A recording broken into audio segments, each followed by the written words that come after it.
C'est l'heure de Ça se comprend. Bienvenue si vous nous rejoignez sur CNews. Jusqu'à 17h, nous allons décrypter, décortiquer l'un des grands thèmes de l'actualité. Aujourd'hui, à la veille d'un nouveau samedi de mobilisation des Gilets jaunes, retour sur la stratégie du maintien de l'ordre. Les consignes de la place Beauvau sont-elles les bonnes? Et puis, dans quel état d'esprit se trouvent désormais les gendarmes et les policiers? Va-t-on assister par ailleurs à un retour aux sources du mouvement? De nombreux manifestants prévoient de se réinstaller sur les ronds-points. C'est aussi l'appel que lance François Ruffin. Pour en parler avec nous sur ce plateau, Philippe Deveul, bonjour, vous êtes avocat et cofondateur du collectif Robe Noire et Gilets jaunes.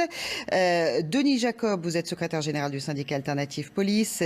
Sylvain Boulouk, historien spécialiste des mouvements sociaux, et Damien Lichia, co-auteur de Dans la tête des Gilets jaunes avec François Bernard-Huyghe et Xavier Desmaisons. Bienvenue à tous les quatre. Alors, on va revenir sur la mobilisation des Gilets jaunes lors du 1er mai avec un maintien de l'ordre assuré, contenu dans les rues de la capitale, des dégâts et des blessés qui n'avaient rien à voir avec les affrontements auxquels on a pu assister. Est-ce que selon vous, Denis Jacob, la stratégie actuelle de la place Beauvau est la bonne ?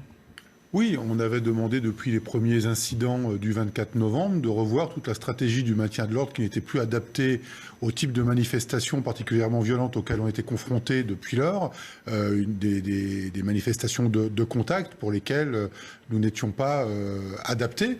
Le ministre de l'Intérieur a fait suite à la demande qu'on avait formulée et la technique du maintien de l'ordre a été adaptée. Alors après, on pourra en reparler sur la formation d'un certain nombre de policiers par rapport à cette nouvelle technique. Les forces de l'ordre avaient annoncé leur volonté d'aller au contact. Oui. Alors pourquoi? C'est la seule façon, selon vous, d'empêcher les Black Blocs, c'est-à-dire d'avoir plus de mobilité, plus de flexibilité, mais c'est aussi plus de répression. Alors, je ne parlerai pas de répression, je parlerai plutôt de risque physique, tant pour les policiers que pour les manifestants. Parce que dès lors qu'on est au contact, malheureusement, on n'est pas à l'abri d'avoir des blessés. Et malheureusement, on l'a vu. Mais il faut aller au contact, selon vous. Oui, parce que quand vous tenez à distance, comme on l'a fait jusqu'à présent dans le cadre du maintien de l'ordre depuis des décennies des manifestants, vous n'avez pas la capacité de réactivité pour interpeller notamment les casseurs. Et l'objectif quand même de l'adaptation de ce maintien de l'ordre, c'était pas de réprimer le mouvement des Gilets jaunes, mais bien d'aller interpeller ceux qui sont venus perturber la manifestation du plus grand nombre, c'est-à-dire pacifistes, en tous les cas pour les premières semaines, puisqu'on n'est plus du tout dans le même concept de manifestation. Au début, on était dans un concept de manifestation sociale. Aujourd'hui, on constate qu'on est beaucoup plus dans un concept de manifestation politique. Philippe Deveul, vous comptez manifester demain dans les rues de la capitale. Comment justement avez-vous appréhendé ce changement de stratégie de la part des forces de l'ordre dans les rues ? Écoutez, moi je mettrai un bémol sur ce qu'a dit monsieur qui est syndicaliste policier, c'est tout à son honneur. Je crois qu'il y a des forces de l'ordre qui sont utilisées pour le maintien de l'ordre qui n'ont pas la formation du maintien de l'ordre. Et la plupart des violences qu'on a pu rencontrer le 1er mai venaient de gens qui n'étaient pas spécialisés dans le maintien de l'ordre. Maintenant, si la méthodologie a changé pour saisir les éléments les plus dangereux, pourquoi pas? Mais moi, j'ai observé beaucoup de gens qui étaient des pacifiques qui se sont pris des coups de matraque. On abordera certainement le problème de la Salpêtrière, de l'hôpital de la Salpêtrière, qui est encore un autre constat. Mais dans l'ensemble, on a été bloqué. Boulevard Montparnasse, on a été gazé alors qu'on ne savait pas pourquoi. Mais si, non, monsieur Deveul, vous ne pouvez pas dire ça. À Montparnasse, on a eu une haie d'honneur de Gilets jaunes pour laisser passer les Black Blocs. Et les CRS sont intervenus pour les interpeller. Alors attendez, c'est pas une question, une haie d'honneur. C'est-à-dire la vidéo elle est très claire, on voit une haie d'honneur et ils se font applaudir par les Gilets jaunes. Alors ils se font applaudir par qui? C'était pas une acclamation, c'était des gens qui passaient dans le cortège. Et alors est-ce que c'est parce qu'on habille en noir? Est-ce que parce qu'on est habillé en noir, masqué, visage dissimulé, je suis pas sûr que ce soit des gilets jaunes. Damien Lichia, est-ce que selon vous, les gilets jaunes ne se démarquent pas assez des casseurs? Est-ce qu'ils ne condamnent pas assez les violences et les débordements dans les rues? Est-ce qu'on ne les entend pas assez, ces gilets jaunes? On peut aussi appréhender le sujet d'une autre manière, c'est-à-dire que... Mais on peut comprendre qu'il y a un amalgame qui soit fait de manière un petit peu, malheureusement, systématique. Alors, je ne sais pas si le mot amalgame est celui qui est adéquat, mais à minima, au niveau du gouvernement et au plus haut sommet de l'État, depuis le début de la crise des Gilets jaunes, on constate une forme de tropisme qui pousse à faire un amalgame entre une frange des Gilets jaunes, que d'aucuns qualifient de radicalisés, mais je ne sais pas si c'est un terme qui sied, avec des acteurs et des individus qui seraient d'autant plus violents. Dans le cortège du 1er mai, on avait quand même un cortège syndical qui s'est passé de manière plutôt normale. Et il y a eu une poignée d'individus, on va dire des pêcheurs en eau trouble, qui sont venus semer du désordre. C'est éminemment condamnable, puisque là on sait très bien que la violence n'est pas une clé du problème, mais cette focalisation et ce discours finalement articulé du gouvernement autour de cette violence, mais depuis le mois de novembre, ils montent à Paris pour casser, ils seront complices du pire, ça contribue en grande partie à hystériser des gens qui ne sont pas forcément à la base enclins à une forme de violence. Et derrière, ça peut avoir des conséquences qui sont problématiques. Sylvain Boulou, comment expliquer depuis le début du mouvement, parce qu'il a constamment évolué au fil des semaines, cette radicalisation des manifestants ? Depuis le début, il y a des franges qui sont radicales parce que politiquement radicales, en opposition complète avec le système, et qu'elles cherchent de l'affrontement. Elles ont d'autres objectifs ou elles ont un calendrier qui est différent de celui d'autres Gilets jaunes. Donc c'est un mouvement qui, depuis son origine, est extrêmement composite et extrêmement complexe même à analyser. Donc à partir de ce moment-là, vous avez dans ce mouvement des Gilets jaunes des franges insurrectionnelles auxquelles ou qui se mêlent à d'autres personnes qui sont beaucoup plus pacifiques. Donc la composition même de ce mouvement fait que ça rend possible cette expression qui change des clivages habituels et traditionnels. Après, sur ce qui s'est passé le 1er mai, c'est normalement la journée internationale de revendication des travailleurs. Donc là, il y a eu ce qu'on voit souvent et fréquemment, pas qu'en France, parce que si vous voulez, dans tous les pays occidentaux, et même plus, puisque il y a des formations de ce qu'on appelle les Black Blocs un peu partout. Il y en avait même cette année, là, on commence à voir des vidéos d'Indonésie où vous avez un Black Bloc qui se forme et qui va s'affronter avec les forces de l'ordre. Donc j'avais tendance à dire que c'était que dans les démocraties occidentales. Non, c'est un phénomène qui devient mondialisé, où on a une partie de la population qui est en état quasiment insurrectionnel. Oui, mais c'est un peu la réponse à la mondialisation. C'est une forme de réponse. La capitalisation mondialiste, il y a une réponse politique. Il y a une réponse qui est aussi mondiale. Donc c'est le contre-effet d'un phénomène qui est contesté. Et il y a une deuxième chose, mais ça qui est aussi vieille que le ministère de l'Intérieur, ou pratiquement, c'est ce qu'on pourrait appeler un peu l'effet Clémenceau. Donc l'effet Clémenceau, c'est le suivant, c'est attention, il y a un danger de crise, donc je montre que je suis très fort à l'avance, je dis la situation va être dramatique, et à la sortie, je dis vous voyez, on a très bien maîtrisé la situation, parce que la situation n'a pas été, les éléments n'ont pas été aussi dramatiques que ce qui a été prévu, et à partir de ce moment-là, je suis fort sur mes positions. Mais ça, c'est une stratégie des ministères de l'Intérieur, en France en particulier, depuis la fin du 19e siècle, voire même avant. C'est vraiment, il y a une continuité, alors avec plus ou moins, il y a des périodes où ça s'est mieux passé. Par exemple, en mai 68... En 68, ça s'était plutôt bien passé, avec un préfet qui était alors après, le préfet Grimaud, qui disait que frapper un homme au sol, c'était se frapper soi-même. Après, il y avait des gens qui avaient quand même un peu de l'humanité et qui avaient connu les guerres et les drames humains et qui savaient gérer des situations très difficiles. C'est ce sur quoi j'allais terminer. Après, ça dépend des préfets. Vous avez des préfets qui sont des préfets qui disent aux forces de l'ordre vous pouvez y aller, et vous avez d'autres préfets. Ce qui est le cas actuellement avec Didier Lallemand. Avec le préfet Lallemand, et vous aviez d'autres préfets comme le préfet Grimaud qui disaient aux forces de l'ordre surtout on limite les affrontements parce que sinon on va aller dans une escalade de la violence. Si on compare avec d'autres démocraties européennes, la France est actuellement une des démocraties où l'usage de la violence par les forces de l'ordre est une des plus fortes. On prend l'Allemagne, il y a d'autres situations, l'Angleterre aussi. Pourtant, le phénomène de violence d'une partie de la... on a vu qu'avec cette stratégie, il y avait aussi moins de débordements, moins de casses. Oui, mais et moins de blessés. Et moins de blessés. Aussi. On va justement regarder ces chiffres ensemble. Regardez, en décembre, au 1er décembre, 4600 policiers et gendarmes réquisitionnés pour assurer la sécurité dans les rues de la capitale. 26 blessés, 378 gardes à vue. Ça, c'était pour le mois de décembre. Et puis, au 1er mai, donc il y a 2 jours, 7400 policiers et gendarmes. Donc, on peut le dire, c'est le nombre qui fait clairement la différence, selon vous, Denis Jacob? Alors, c'est pas la question du nombre, c'est la question dont on l'utilise, ce nombre. En fait, vous avez eu beaucoup plus de mobilisation d'effectifs, mais principalement focalisé sur le préventif. C'est-à-dire que l'objectif n'était pas d'avoir un maximum de policiers au moment même des manifestations et potentiellement les exactions auxquelles on serait confronté, mais en amont, exfiltrer le maximum de perturbateurs pour éviter justement ce qu'on avait pu connaître à l'occasion du 16 mars ou du 1er et 8 décembre. Et donc forcément, on a commencé, je rappelle, la veille du 1er mai, au soir, et pas le jour même. Donc forcément, une meilleure il anticipation. y a une meilleure anticipation, mais une meilleure anticipation nécessite forcément plus d'effectifs. Alors, quelle est la difficulté majeure pour les forces de l'ordre? Charles Pellegrini, ancien patron de l'anti-gang, estime que la présence et le nombre de Black Blocs déterminent, quoi qu'il arrive, la stratégie à adopter. On va l'écouter. Chaque manifestation est différente.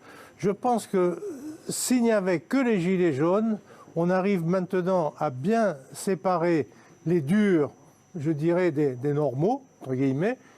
L'inconnu, ce sont les Black Blocs. Combien seront-ils la prochaine manifestation? Comment se rassembleront-ils? Il faut quand même savoir que les gilets jaunes les plus durs ont appris des Black Blocs. Donc tout dépendra un petit peu de la composition des manifestants. La stratégie doit être adaptée et elle est adaptable. Voilà, c'est la manière d'appréhender la façon dont les Black Blocs vont évoluer. C'est ça le vrai problème? Oui, oui, tout à fait. Charles Pellegrini a tout à fait raison d'analyser la situation comme cela. On l'a vu sur d'autres mouvements antérieurs où il n'y avait pas véritablement d'appel de Black Blocs. On a eu beaucoup moins d'effectifs engagés. Avant le 16 mars, on était moitié moins. Là, on a suivi, naturellement, il y a un travail en amont aussi du renseignement territorial qui est effectué. On savait qu'il y avait des individus qui viendraient notamment potentiellement d'Allemagne, de Belgique, des Pays-Bas. Ceux qui ont été interpellés la veille du 1er mai, lourdement entre guillemets armés, puisque c'était des armes par destination, c'était 3 Espagnols qui ont été placés en garde à vue. Donc on savait qu'il y avait un potentiel de Black Blocs venant de l'étranger. Enfin, ils n'étaient pas espagnols, ils s'étaient donné des prénoms espagnols comme code. Oui. Enfin, c'est pas grave. Ouais. Mais enfin, Justement, les Black Blocs, ils s'adaptent aussi, puisqu'on a vu que les forces de l'ordre changeaient leur stratégie, avec une tactique donc pour ces casseurs qui leur est propre. Par exemple, en cas d'arrestation, ils disposent de codes, de ficelles, de trucs, un manuel pour s'en sortir, toute une liste de conseils pour échapper notamment à la garde à vue. Il s'agit notamment, Sylvain Boulouc, de donner le moins d'informations possible. Certains n'hésitent pas à se faire passer pour des journalistes. Regardez ces extraits en garde à vue. Tu peux demander à voir un avocat. Choisis bien ce que tu lui dis. Dans les interrogatoires, la meilleure déclaration est « je n'ai rien à déclarer ». Et puis, tu dois éviter le off avec les policiers. Ils peuvent mentir sur les faits. Il est effectivement conseillé de ne pas donner ton ADN, ce qui pourrait permettre de t'identifier à l'avenir dans d'autres affaires. C'est possible tout d'abord de ne pas donner, de refuser de donner son ADN ? Normalement, oui. Après, ça entraîne une condamnation, mais normalement, on n'est pas tenu de donner son ADN en cas de garde à vue. Hein. C'est pas une obligation, non. Mais il y a donc toute une stratégie aussi des Black Blocs qui s'adaptent. Il y a dans tous les groupes politiques, mais c'est pas forcément propre au Black Bloc, le Black Bloc est en plus, alors il faut revenir parce que sinon c'est incompréhensible, le Black Bloc n'est pas une formation politique. C'est une stratégie, une tactique manifestante qui aide à un moment T dans une manifestation de se vêtir de noir et d'aller soit au contact avec les forces de l'ordre, soit de former un bloc pour farmer des... Dans quel but ? Pour faire des graffitis. Alors, majoritairement jusqu'à maintenant, même si on constate une évolution avec la participation d'un certain nombre de gilets jaunes au Black Bloc, majoritairement jusqu'à maintenant, le Black Bloc était formé de membres ou de proches de la nébuleuse de toutes les formes de la gauche anticapitaliste. Ce qu'on voit après en parallèle avec tous les graffitis qui peuvent être faits sur les murs en même temps qu'il y a des attaques contre les symboles extérieur du capitalisme. Donc c'est une stratégie manifestante. Après, ce sont des gens qui sont proches de cette gauche anticapitaliste. Il y a un certain nombre de sites... C'est pas seulement de gens de gauche dans les Black Blocs. D'après ce qu'on me dit, il n'y a pas que de gens de gauche dans les Black Blocs. C'est un rapprochement, c'est une convergence de plusieurs mécontentements. J'essaie de faire originellement. Oui. Donc vous avez cette frange, cette stratégie manifestante. Ce sont pour beaucoup des gens qui appartiennent à des mouvances politiques, et donc il y a un certain nombre de sites qui existent sur lesquels il y a des... Alors, ce que dit les extraits du Point ne sont pas exactement réels, c'est-à-dire qu'il y a des consignes qui existent, que faire en cas d'arrestation, mais ça aussi, c'est aussi vieux que les mouvements révolutionnaires. C'est-à-dire, je vais prendre un exemple, il y a un vieux texte de Victor Serge, donc, qui était un révolutionnaire qui fuyait la police tsariste au début du XXe siècle, qui avait écrit « Tout ce qu'un révolutionnaire doit savoir de la répression ». Et là-dessus, il n'y a pas vraiment de nouveauté. On ne parle pas à un policier, on donne un minimum d'informations, puisque c'est des gens qui, pour beaucoup, veulent renverser le système. Donc, ils ne vont pas donner les informations sur leurs petits camarades. Donc, on est dans la logique d'un groupe ou deux groupes. Alors, ils veulent renverser le système, mais pour quelle alternative? Parce que vous disiez que ce n'était pas un groupe politique. Révolutionnaire. Oui, voilà. C'est un principe révolutionnaire. On est dans l'anarchie la plus totale. Oui, les révolutionnaires n'étaient pas des anarchistes. Non, parce que les bolcheviks ont fait un État très organisé. L'armée rouge était très organisée, c'était pas des anarchistes. Il y avait des grades, il y avait une hiérarchie. Attendez, alors là, c'est ça où ça devient beaucoup plus compliqué pour le Black Bloc. Puis dans les Black Blocs aujourd'hui, vous avez toutes les composantes de la gauche anticapitaliste, des anarchistes, il y a des maoïstes, il y a toutes les formations, enfin tous les groupes ou tous les militants possibles et imaginables de cette gauche. Tous, non. Certains y participent, parce que vous avez en plus des gens qui ne sont pas violents et qui n'aiment pas la violence. Donc c'est vraiment extrêmement compliqué. Il y a des véganes parmi les Black Blocs, des gens qui ne veulent pas qu'on fasse du mal à des animaux. Voilà, donc... Mais veulent bien casser une vitrine, mais qu'on n'abatte pas un animal pour le manger. D'accord. Donc ce qui vous explique la complexité de ce mouvement et de cette pratique manifestante et de ce mouvement. À partir de ce moment-là, il existe, et c'est diffusé par ce qu'on appelle des sites collaboratifs, c'est-à-dire que les sites collaboratifs, n'importe qui peut mettre des informations sur le site. En fait, et c'est anonyme en plus. Donc il y a un certain nombre de consignes qui effectivement existent et qui donnent des pratiques de rue, des pratiques militantes. Voilà comment il faut faire ou comment il ne faut pas faire.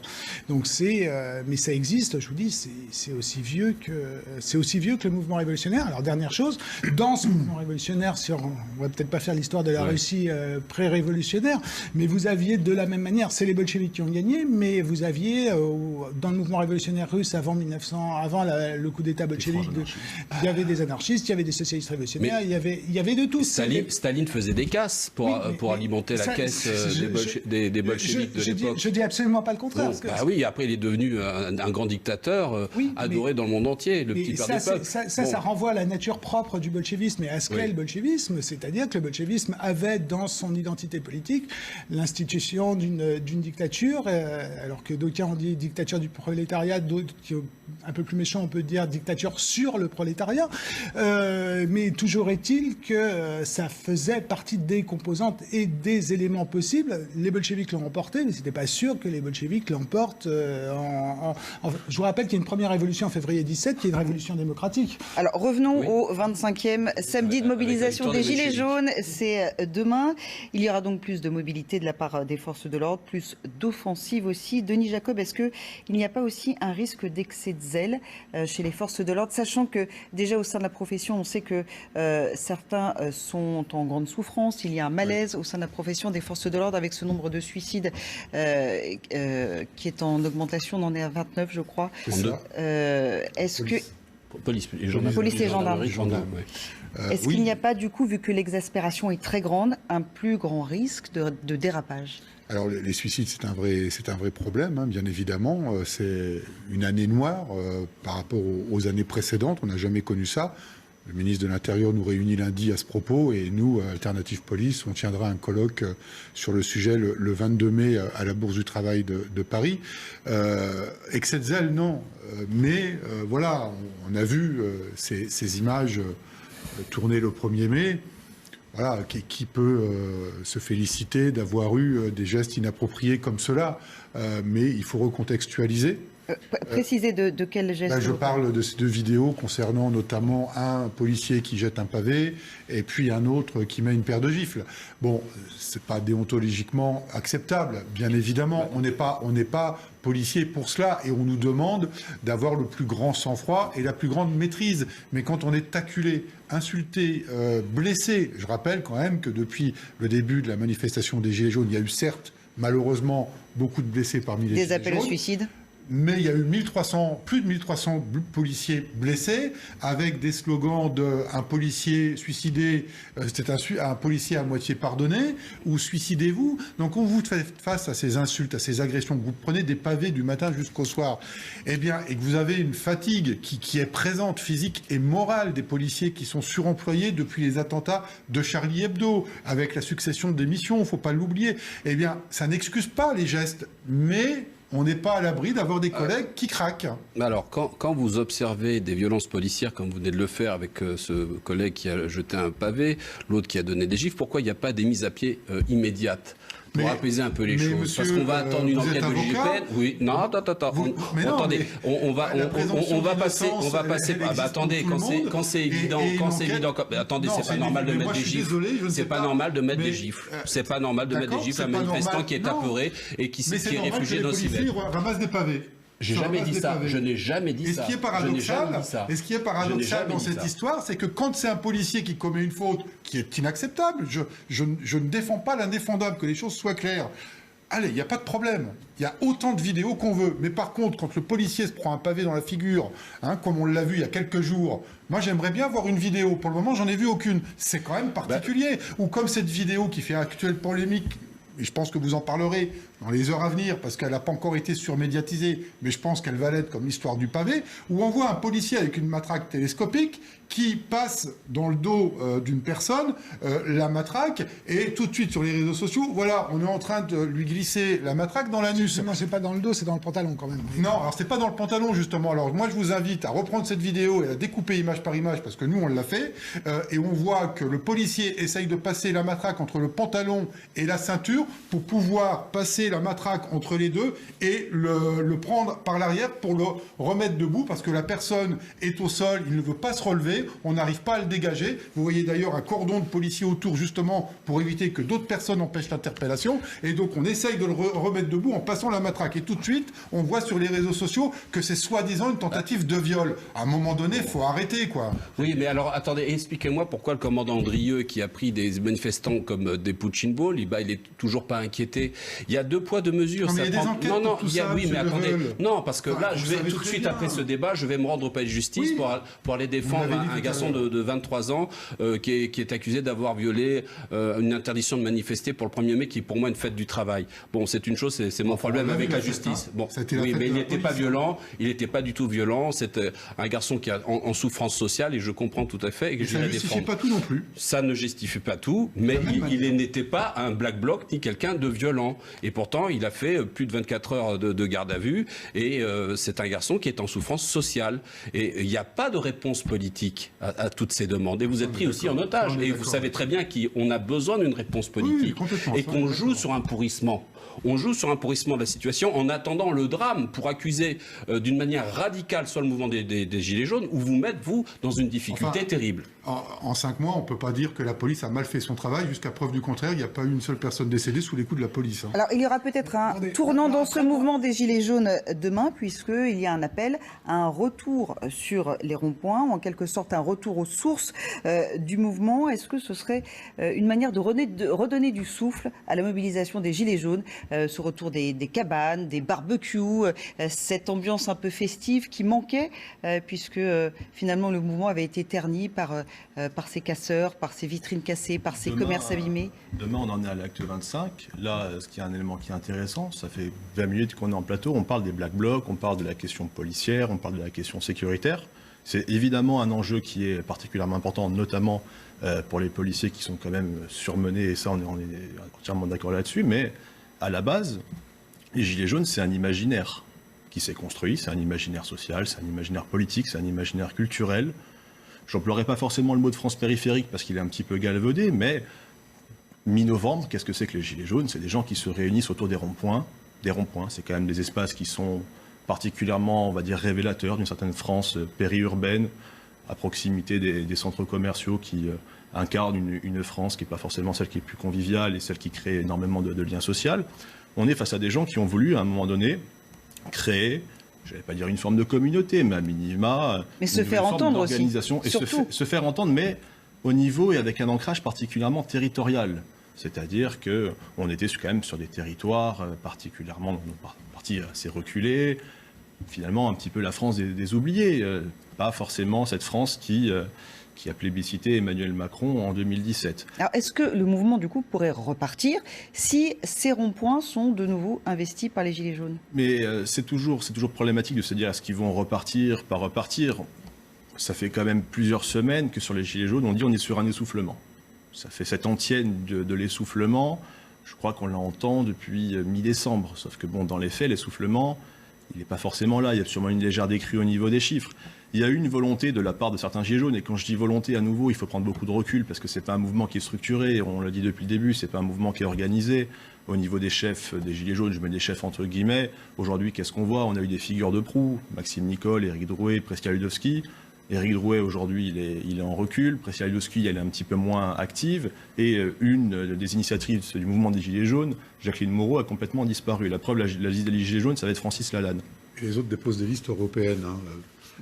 Oui, mais bon, pour l'instant, on peut y parler. Le Vavasseur, bon, oui, non, mais ces listes pour l'instant n'ont pas été déposées. La seule déposée aujourd'hui avec, on va dire, un label gilet jaune, c'est celle de Francis Lalanne, qui n'était pas forcément l'individu le plus, on va dire, l'archétype du gilet jaune, ou l'individu qui incarnait le mieux le mouvement.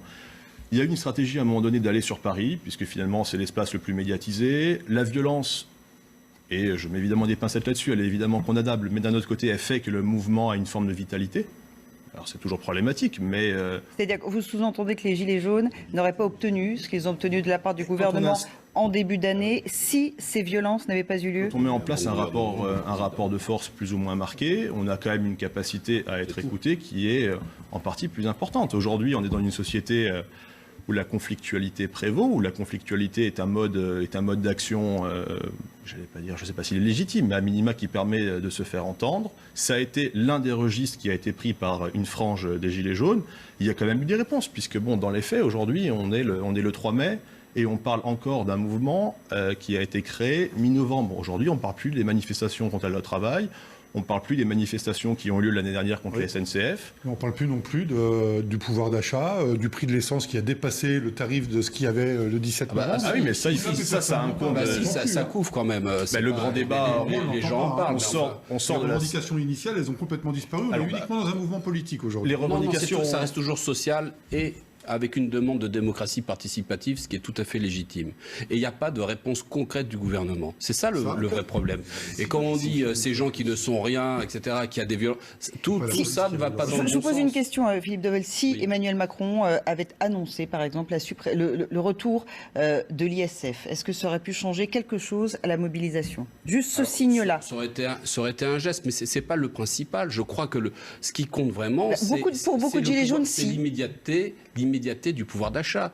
Une baisse sensible de la TVA sur les produits de consommation me semblait une réponse quand même quasi immédiate, tout en contrôlant évidemment le prix des grandes surfaces pour pas qu'on retombe dans l'écueil de la baisse de TVA pour les restaurants.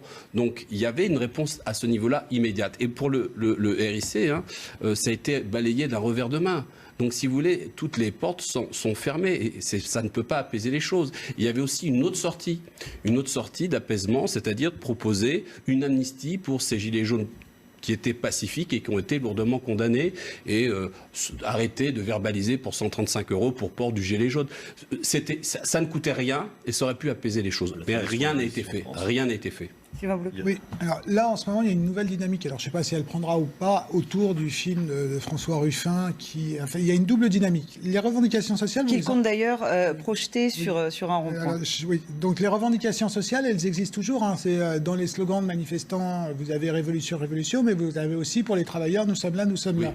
Donc cette dimension sociale a peut-être un peu changé, c'est plus purement pouvoir d'achat, mais plus une dimension plus d'ancrage social qui est présente, ça c'est une première chose. Deuxième chose, il y a une dynamique qui est en train de se créer autour du film de François Ruffin qui a quand même fait un nombre de spectateurs assez important, parce que je crois qu'il a dépassé sous réserve, mais je crois qu'il avait déjà dépassé les 100 000, alors que c'est quand même une diffusion... Justement, donc revenir sur les points, c'est revenir à cette dimension sociale du mouvement. C'est ce que propose Ruffin, c'est cette dimension sociale et... conviviale de cette forme de militantisme. Alors lui, il trouve que c'est très bien de projeter son film, ce qu'on peut comprendre, à travers à travers les ronds-points pour justement recréer une dynamique. Mais il y a effectivement de nouveau, semble-t-il, une nouvelle mobilisation. Alors, je ne sais pas si ça aboutira, je ne peux pas prédire l'avenir, mais il y a une nouvelle forme de mobilisation qui s'est faite autour de sa, et en plus autour de sa personnalité, puisqu'il a l'art et la manière d'être assez... Une figure de proue de nuit debout. Hein. Oui, il a l'art et la manière d'être assez consensuel sur un certain nombre de revendications quand il s'agit de contester. Donc il y a on sent quelque chose. Alors après, je ne peux pas vous dire aujourd'hui si demain ce sera un succès ou si ce sera finalement... Là, on est quand même dans une revendication clairement politique de la part de M. Ruffin. En même temps, alors que quand même, il faut prendre le mouvement des Gilets jaunes dans son ensemble protéiforme comme un grand mouvement social. C'est-à-dire les gens qui travaillent sont le 10 du mois à découvert et n'y arrivent pas. C'est ça la confession. C'est ce qu'il dit dans son film également. Oui, hein, bien sûr, mais il a une posture quand même politique. C'est un oui, élu. Bon, c'est un élu. Les emblématiques des jeunes ne sont pas des élus. Ce sont des gens qui viennent du peuple et qui certes, mais vous sont avez emblématiques. Je suis d'accord avec vous, mais vous avez une certaine porosité qui peut exister entre certains élus et le mouvement des Gilets jaunes. Visible, et parfois invisible. Mais bon, c'est multipolitique. J'ai jamais dit qu'il y a une convergence politique aussi bien de la gauche que de la droite. L'élément intéressant, c'est que la porosité se fait davantage avec quelqu'un comme François Ruffin qu'avec quelqu'un comme Philippe Martinez. C'est un élément intéressant aussi quand on parle de structuration et d'évolution du mouvement. La CGT aujourd'hui, alors qu'elle est quand même un petit peu en perte de vitesse, notamment d'un point de vue purement en termes de chiffres, pas un mouvement c'est pas un syndicat qui a réussi à récupérer le mouvement des Gilets jaunes. Non, il n'y a pas eu de rapprochement. Et au contraire, on a une forte défiance. Donc c'est un élément à prendre en compte aussi aujourd'hui. Comme une défiance aussi des partis politiques de la part de l'ensemble des Gilets jaunes. Ce sera le mot de la fin. Merci beaucoup tous les quatre. Merci Philippe Devolle, Denis Jacob, Sylvain Boulouc et Damien Liccia. Ce qu'il fallait retenir de ce débat. Demain, ce sera donc le 25e samedi de mobilisation des Gilets jaunes avec cet appel. On en parlait il y a un instant de François Ruffin. Des Gilets jaunes à retourner sur les ronds-points alors qu'Emmanuel Macron célèbre ses 2 ans à l'Elysée. Concernant le dispositif pour le maintien de l'ordre, regardez, le 1er décembre, 4600 policiers et gendarmes étaient mobilisés. Bilan, 26 blessés, 378 gardes à vue. Le 1er mai, il y a seulement 2 jours, 7400 policiers et gendarmes réquisitionnés, 38 blessés, 254 gardes à vue et des manifestations contenues. Concernant les amendes, si le préfet prend un arrêté d'interdiction de manifester, voilà ce que risque le contrevenant, 6 mois de prison et 7 500 € d'amende pour les organisateurs, 135 pour les manifestants.